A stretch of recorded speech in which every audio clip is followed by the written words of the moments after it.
le ministre de la Promotion de la Jeunesse, de l'Insertion professionnelle et du Service civique, Touré Mamadou, a procédé à l'ouverture de la conférence régionale africaine de la jeunesse sur la propriété intellectuelle, ouverte ce lundi 7 octobre 2024 à Abidjan autour du thème « Des idées à l'impact, le rôle de la propriété intellectuelle dans la promotion de l'innovation et de la créativité des jeunes pour le développement durable ». Cette conférence représente une occasion unique de doter les jeunes Africains des connaissances, des compétences et des ressources nécessaires pour prospérer dans l'économie d'aujourd'hui, fondée sur la connaissance et l'innovation.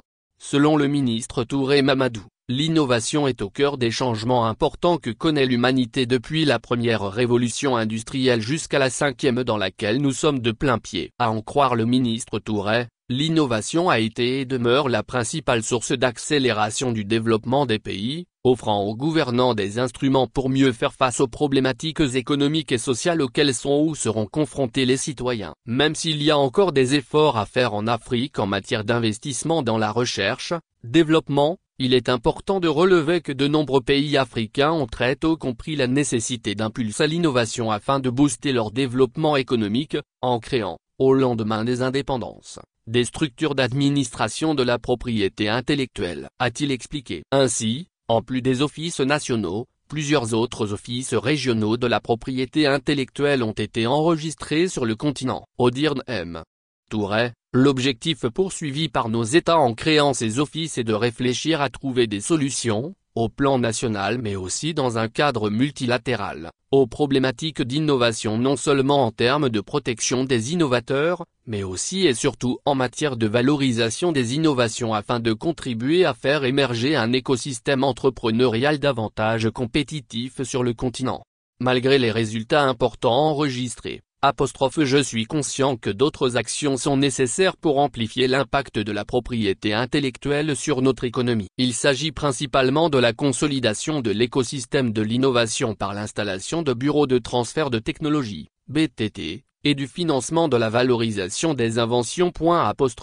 A confié M. Touré.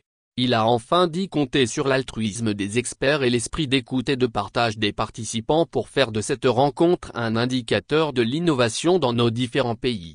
Bien avant, Dr Kofi Paul Asandé, directeur général de l'Office ivoirien de la propriété intellectuelle, OPI, a remercié les autorités ivoiriennes et les partenaires internationaux pour leur soutien à cet événement. Il a souligné l'importance de la jeunesse dans le développement d'un écosystème d'innovation dynamique et a appelé à une collaboration entre les structures publiques et privées pour exploiter pleinement les opportunités offertes par la propriété intellectuelle. Cette première journée a inclus plusieurs sessions interactives portant sur les droits de propriété intellectuelle, notamment les brevets, les marques et le droit d'auteur, ainsi que les systèmes d'enregistrement nationaux, régionaux et internationaux. Les intervenants ont partagé des stratégies pratiques pour protéger et valoriser les innovations. Les participants ont quant à eux assisté à des études de cas illustrant comment des jeunes entrepreneurs africains ont su tirer parti de la propriété intellectuelle pour créer un impact positif dans leur communauté.